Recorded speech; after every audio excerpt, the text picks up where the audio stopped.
The disc is also located in a superior position. The disc is biconcave, with its posterior thick part located on top of a condyle in the closed mouth position, and posterior to the condyle at maximal opening.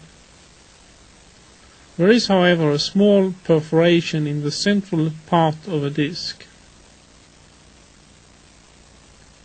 During opening movement, there is rotation in the lower compartment and more of translation in the upper compartment. There were no crepitation or clicking from this joint during movement.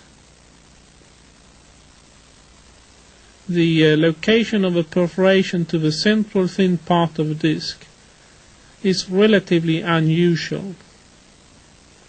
In joints with disc displacement, it is our experience that perforations usually are located in the posterior attachment and not in the disc proper.